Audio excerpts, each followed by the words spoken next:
Welcome to Bets on the Future, where we highlight the various career paths in the electrifying metals world. From the vehicle you ride in to the bridge holding it up, metals are everywhere. Why not in your career too? I'm Jennifer Betts, a metals industry veteran with almost 20 years experience, here to highlight these incredible career paths as told by the women who are living them. This week on Bets on the Future, we have a really incredible guest. I am clearly biased on the first name.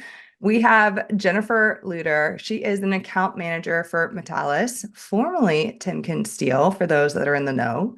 She graduated with her undergraduate in material science and engineering from the University of Minnesota and has almost 20 years of technical sales experience in the metals and forging industry. She's a lifelong lover of the science and metal manufacturing and does everything in her power to promote STEAM studies for all kids, but especially for young ladies looking to break glass ceilings. She's a passionate supporter of volunteering in all capacities and believes in giving more than what you take. She's involved with several industry organizations, such as Association of Women in the Metals Industries, Wisconsin chapter, that's AWMI, Forging Industry Association, and Metals Service Center Institute, as well as the Metallus Employee Resource Group, Inspire, while also volunteering for her kids' BSA Cub Scout Pack and on their school's PTO. Since spring baseball started, she's also a chauffeur to practices and games while also managing the relentless requests for snacks, which I very much can relate to some of that. Endless.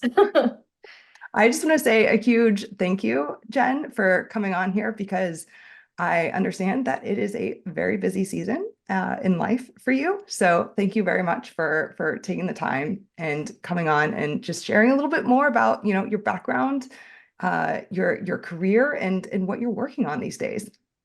Thank you for having me. I'm excited. I always like to figure out, a little bit more about, how somebody gets into this because traditionally, it doesn't really seem like somebody wakes up one day and is like, in their childhood and they're like, oh, I want to get into the metals game, right? Like for most people, I would say. How did you find out about the metals industry? Like, what was that turning point for you? So I think I am that person that woke up and this is something I want to do from a young age. I'm from northern Minnesota, so an area called the Iron Range. I grew up with US Steel and ArcelorMittal, Cleveland Cliffs, Bethlehem, Erie.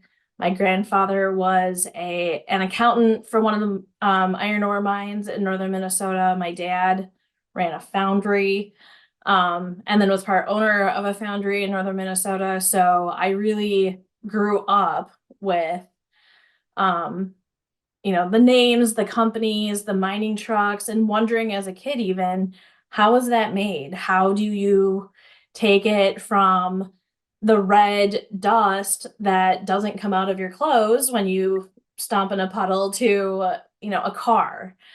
And so manufacturing is always something that's fascinated me. Um, and from that standpoint, I kind of followed the path of STEM, math and sciences, engineering. I did start off as a chemical engineering major in college, and then my first lecture was for an intro to material science class, and it was on chocolate. Oh, I changed my major that after that first lecture. So it was about the different conformations of chocolate and how you can fudge can be smooth or chalky or bitter or sweet, all based on the chemical structure of the chocolate. The temperature, the humidity, all those things affected it. And so I changed my major based on the one class, and from there gravitated towards metals my whole college career. that's really interesting. I to learn a little bit more of that background, that structure. You think about baking or cooking kind of as this creative skill set, and the way that Mhm. you described it is much more from that scientific mindset. There's a lot of chemistry that goes into it. I mean, I think that if you're a candy chef, you absolutely know PV equals nRT, whether you know it or not. Yes, yes. It's something that I mean most people don't really think about on that aspect. Okay, so Hmm. you're in college. You've taken this course. You've switched it over, a little bit more into that materials focus. You've gotten the metals focus. Um, I mean, was there an internship in college? Like, did you see an EAF? Did you go to a blast furnace? Like, what was that, first spark, I should say?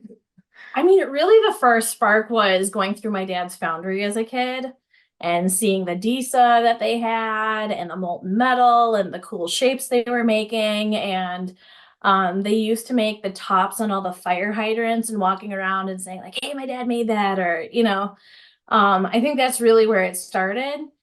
Um, Internships in college, I actually tested asphalt samples for the Department of Minnesota, the MnDOT, Department of Transportation for Minnesota.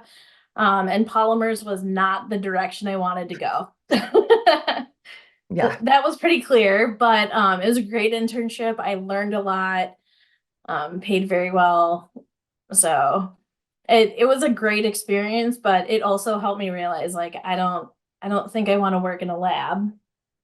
Yep. And I think that it was really kind of from that internship I started looking for more customer facing social roles within the metals industry where I thought you could use my technical background, but I wouldn't be designing bridges or I didn't want to do research and development, basically. Well, that kind of gets me into, I'm kind of skipping over a few years here. Um, Yeah. you know, what is it specifically that you're doing now? You've got this really interesting background, and this expertise, at Metallus slash, it's going to be hard for me to conceal, but, at Metallus, what specifically are you doing in your role now? So I'm in sales, basically outside sales. And it's really a lot of helping customers understand material capabilities, what they're ordering, if there's maybe an alternative that would help them with their application. I spend a lot of time comparing heat treating practices to food. That seems to be something that most people can relate to. So when you're, talking about annealing cycles or things like that, um, so it's more kind of bridging that gap between what a customer wants to buy, what the material is capable of doing. There's a lot of, someone reads a reference book and they think a 1 inch cross section performs the same as a 20-inch cross section and how those don't quite equate that way. Mm-mm. No, not so So, much. right. It's a lot of doing that. Like I said, if here's our problem, help me find a solution to it. Here, what grades can you offer that help? And I do want to take a little bit of a very macro view here Yeah. because the listeners on this podcast can range very much from raw materials all the way to the OEMs, and not everyone is as aware of what each individual steel company produces. Can you give just like a very kind of broad overview of what Metallus, I'd say, more specializes or focuses in? Okay, so we are an SBQ and seamless mechanical tube manufacturer. So we have an electric arc furnace, an EAF. We, recycle over 1 million pounds of scrap every year, or 1 million tons of scrap every year. And we, are taking that and making it into bars from 1 inch up to 16 inch or tubes from 3 to 13 inch. And it's seamless mechanical, so it's not rolled and welded plate. Um, and so yeah, that's what we do. Very cool. Yeah. Um, and your plant locations are in which part of the country, just for reference for folks? So we're in Canton, Ohio. Okay. All right. It's very cool to hear what you're working on, because you're not in Canton, Ohio. And I think that's very interesting from perspective that people don't necessarily talk about in terms of careers. that Mhm. most people think that you have to be in certain locations for the metals industry. And this probably applies more for sales, per se, Right. Yep, that's true. That's fair. right? Um, but your products can travel further because they are specialty, right? Like they are more Right. specialized. Yep. So you do need to be closer to where your customers are, right? Is that Right. fair to So I'm say? out of the Chicago office. Hmm. And so, I mean, our Chicago team here is probably calling on, the majority of the Midwest. So, Iowa, Minnesota, Wisconsin, Indiana, Illinois. We have a team in Houston. We have a team in Charlotte. So, I mean, we are spread out kind of all over. Yeah. I mean that's kind of a nice territory though. I mean, it seems like that particular region of the country though is growing though from a construction standpoint, right? Yes. Like it's Yep. Off of I-90, I think I-35 is going to be another hub. hmm So living within 45 minutes of O'Hare is not terrible. I uh can get almost anywhere direct. yes, that does not seem too terrible for you. Um y- I've noticed, and I think I want to say that I think I got connected with you through AWMI, I want to say, or maybe through MSDI, one of those industry associations. How did you get involved with those associations? Like, how in your career did that come to be? So I came to Metallus in 2016, and that's when I kind of made the switch from inside sales on a desk to outside sales. And I wanted to learn the territory and networking in the territory. And so just getting involved in those trade organizations and going to the smaller chapter events gave me a taste of who the players were, how companies how companies are intertwined, who owns who. I would say like the Wisconsin chapter of AWMI was absolutely wonderful with just a close knit group of ladies, and how supportive they were of, helping me, making connections, introducing me to people in the territory. And, I'm just a strong proponent of if you have a complaint, have you volunteered first? Have you volunteered to help fix it before you come with a complaint? And I, so I want women to participate in the metals industry. I need to step up and help mentor those women. yeah, Um, and really from a industry perspective, we need young people. Male, female, it doesn't matter. We just need people because I think that the industry in general hasn't done a great job of marketing all the amazing things that we make in this country all 100%. day long. Yes. And spoiler alert, depending on when this gets released, but earlier this week, I posted on LinkedIn some of the top 5 facts that people in my comment sections on other apps post, basically not Mhm. knowing about the metals manufacturing in the United States. And actually, one of my, I'll call it air quote favorites, is that basically they don't even know that we have a steel industry in the United States. Right. I just flat out don't even know. They think it's gone away, like that we don't even have it.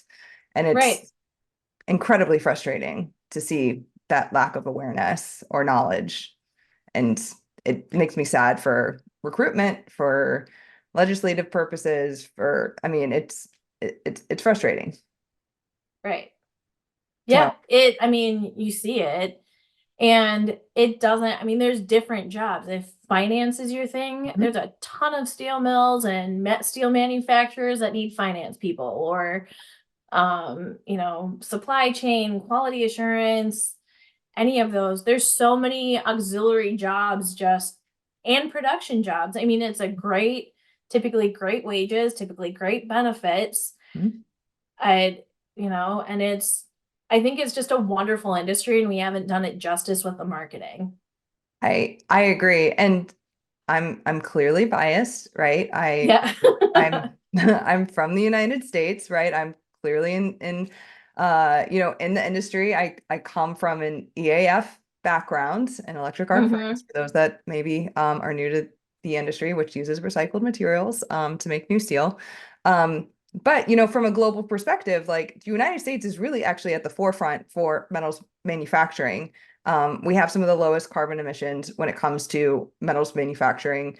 We have some of the greenest energy options for metals manufacturing. Mhm. And yet mm, it's not well known.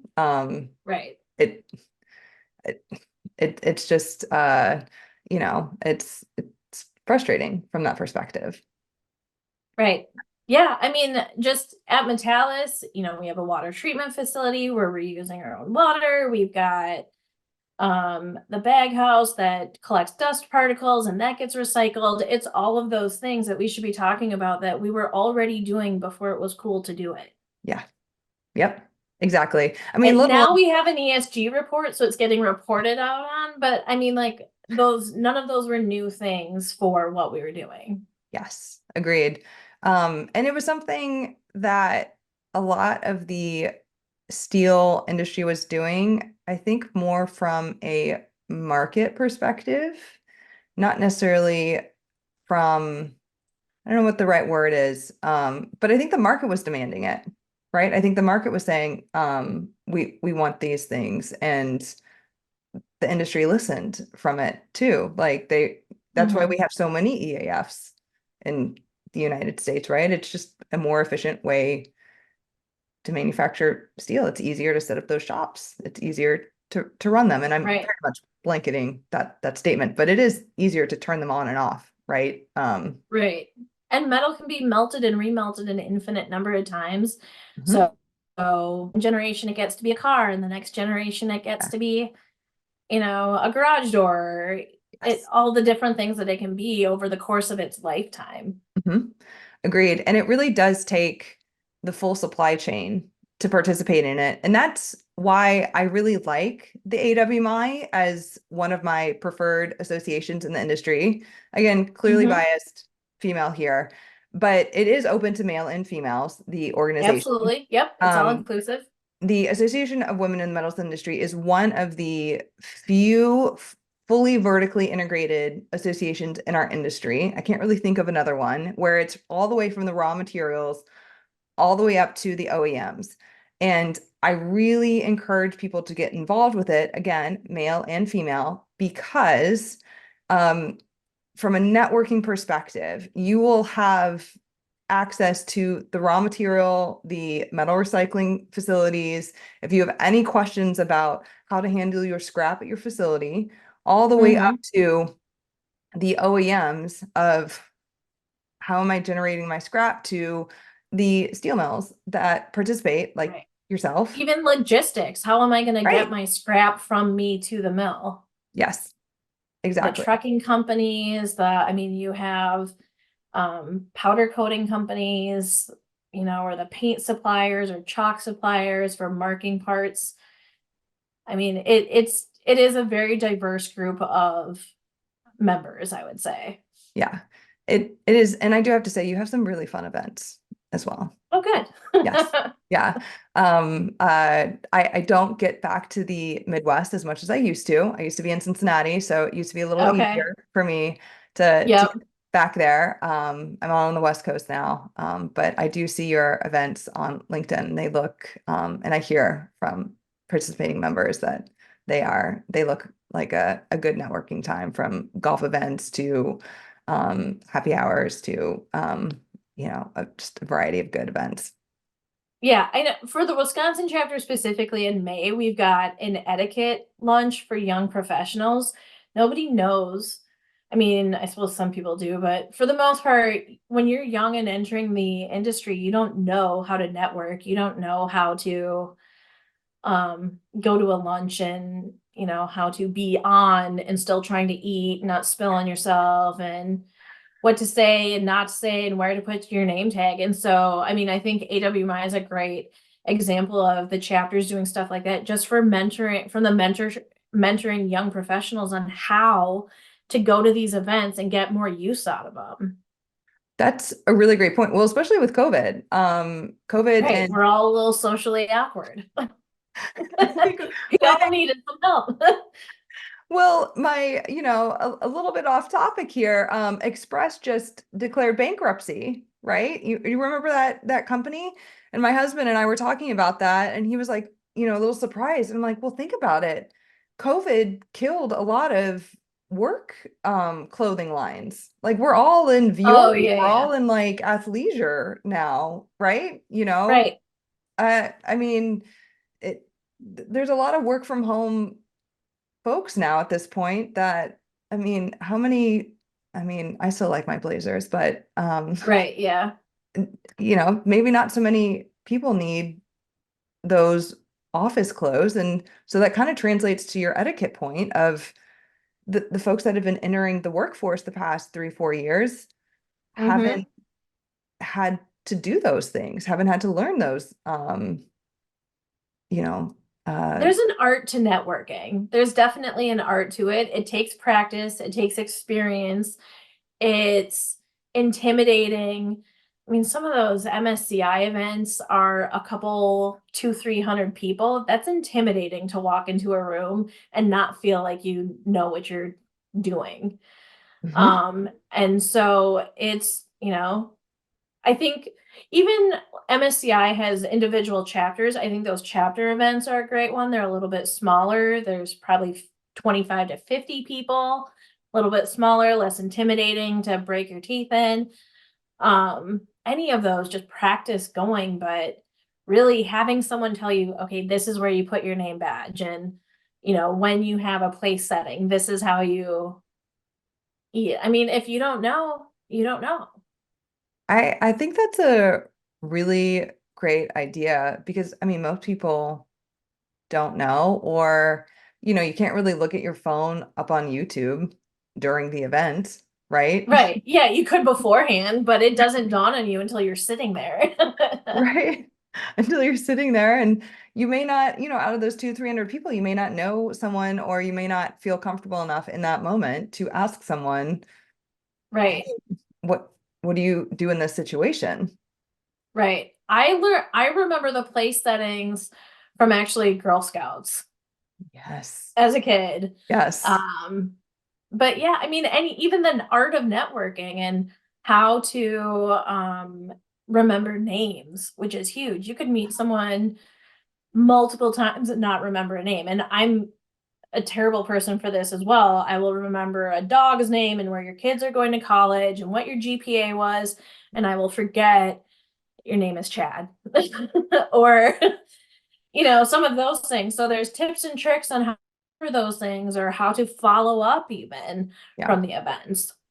And is this particular event open to members, non-members? Like what? Yep. Okay. It's members, non-members. And it is an in-person event in Milwaukee. But I mean, any of those associations, they do webinars. They also do in-person events. So I mean, for anyone across the country, I would say look up your local chapter and see what they have. But Okay. when any one chapter has a great idea, we're all kind of like, oh, that's a good one. Let's put that in the schedule for next year in our region. Yes. And so just for reference, because this is video and audio, easiest Mhm. way is what, LinkedIn and then the website as well. Yes, so awmi.org is probably the website to use, and then LinkedIn's a good one. You can find them on there typically. Okay. MSCI is msci.org. Okay. That one your company has to be a member for you to Okay. get to attend those. But I mean, if your company is involved in a trade organization outside of those, look and see what that trade organization offers. A Hmm. lot of them have some sort of mentoringship. A lot of them have some sort of webinar that you can take. Maybe it's a metallurgy for the non-metallurgist class to help you understand what you're buying or selling or even what your company makes if you don't know. Yes. Um, a lot of those trade organizations have all of that information available, and I just don't think people use it the way it's meant to be used. I agree. I think there are a lot of really great resources out there that Mm-hmm. maybe people, to your point, maybe people just aren't either aware of, or don't Right. use. Th Mm-hmm. that, I mean, that would be really beneficial. I'm a finance major. I really shouldn't be this far deep into the metals industry Right. at this point, right? But I've taken those, Met 101, Met 201s, like, but Mm-hmm. they were provided to me through Nucor, through AK Steel. Like, I've taken the stainless courses that they've had. I still have those binders, just Right. for reference whenever I have a question.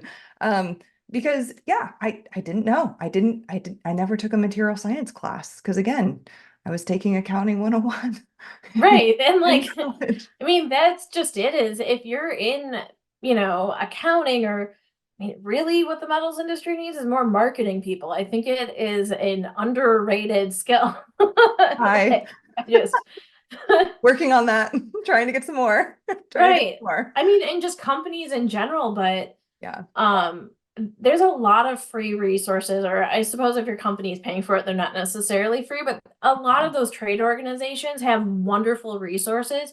Take a look at them and use them. yes, yes, absolutely. There really are, and also, there's more and more resources available online that people are posting, via LinkedIn, even, Mm-hmm. um, YouTube.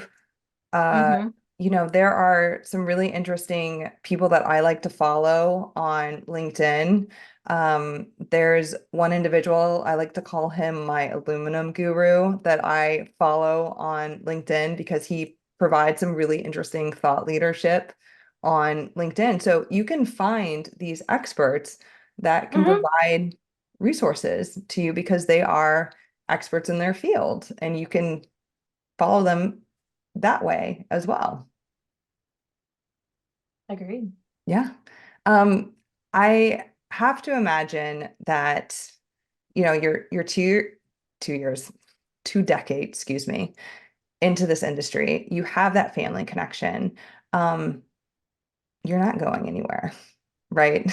Like, you're No, in it at this point, I'm right? in it. I don't think I stood a chance. I'm in it.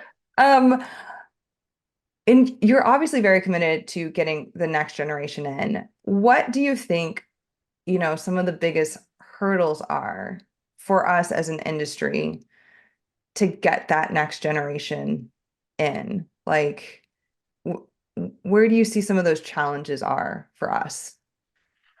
Um, I think that our industry has been slow to adopt change. I think that, it's hard to recruit people when you have very rigid hiring practices or very rigid in-office policies or, whatever the case may be. And we're ultimately competing with Google, who, I don't, you hear things, they have yoga balls to sit on and um, Yeah. Pizza Tuesdays, I don't know. Yeah. Like, but when you're competing for jobs or for applicants for jobs, you're competing with jobs that can be fully remote or fully, so finding a way to recruit this next generation, still get the output and outcome that you want, but having to adjust to compete with other industries. The tech industry is hard to compete with when they're offering, work from home Yeah. across the country. And, so we, I think as an industry, have had to relook at some of those policies that, I mean, before COVID, I never would have imagined the number of metals companies that have allowed people to work from home. Agreed. Yeah. It shocked me. And like now a lot of them have hybrid schedules, and I think that works for people. That's enough flexibility for people in some, in many cases. But I think that the industry, as a whole has struggled to adopt some of those changes from the younger generations. We can't manage people the way we managed 50 years ago. We can't manage people the same way we managed 20 years ago. Mhm. The world that existed then no longer exists today, and we have to be quicker, I think, to adapt to some of that. I'd agree with all of that. I would also add that the next generation is not all of them excited about desk jobs. I think there is a part of them that are saying, I don't want debt. I don't want college debt, but I don't think they're aware of some of the opportunities that we provide that could Right, be good paying jobs that mean that when they leave the job, they don't take it home with them, right? right. Yep, That could be very lucrative for them, could provide a very comfortable, career for them, and they're not necessarily aware of it. right. Right? So I there was one individual that I was talking to relatively recently. They live in Charlotte, North Carolina, Mm-hmm. and they had never heard of the steel company that's headquartered there until like 6 months ago. Mm-hmm. I like, which is mind-blowing to me that that Right. was a thing until 6 months ago. So I think we, to your point, have some work to do from a marketing perspective to get that next generation aware Yeah. that there are options here. Yep. I think that. And I think that the um previous generations that are still in the workforce also need to do more to bring people up. Yeah. So, I mean, there's an industry event in June here. There's 70 some registrants and there's not a single female Oh, attending. How is that happening in 2024? what? Now, I, There's still time to register, by the way, ladies. Like there's still time, but now um I it just is shocking to me that that is still happening at this point of the game because we just need people to fill jobs in this industry and we can't afford to discriminate on anything. 100%.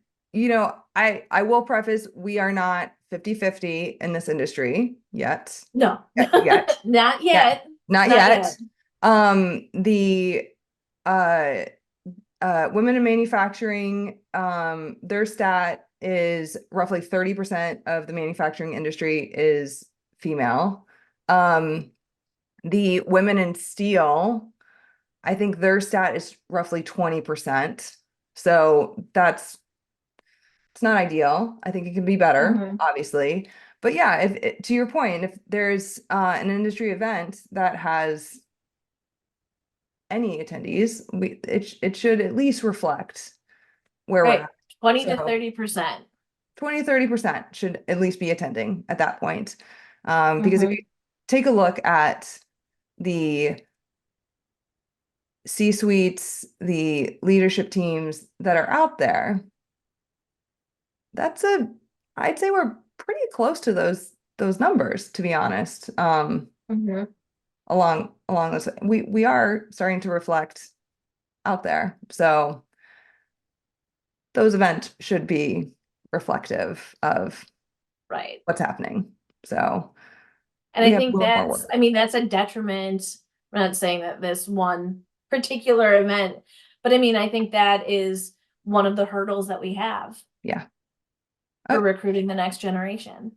Oh, 100%. I think there are definitely some events that still exist out there in our industry that um are still um a little behind the times, that Mhm. are not necessarily helping the cause for recruiting.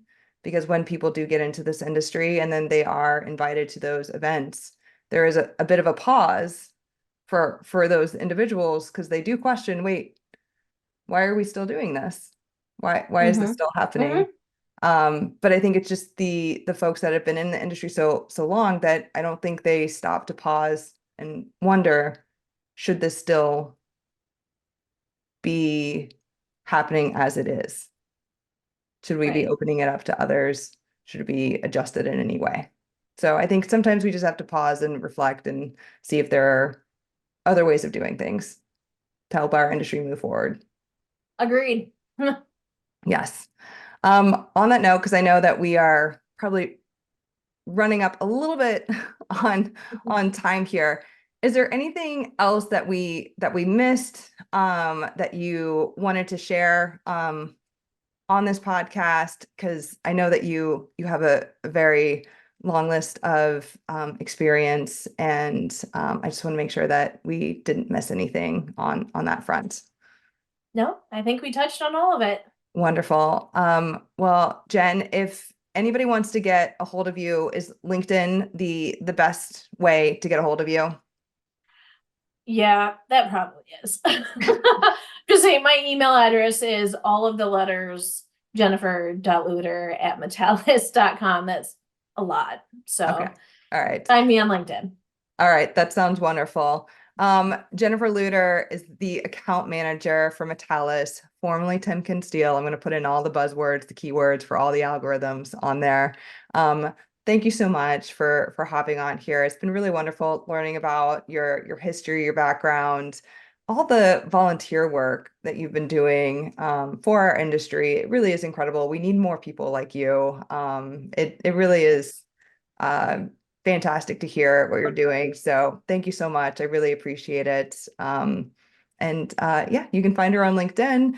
You can find her awmi.org. If your company is a member of MSCI, which is the Metals Service Center Institute, you can find her networking through her organization that way as well. So Jen, thank you Yep. so much. I really appreciate it. Yep. Thank you.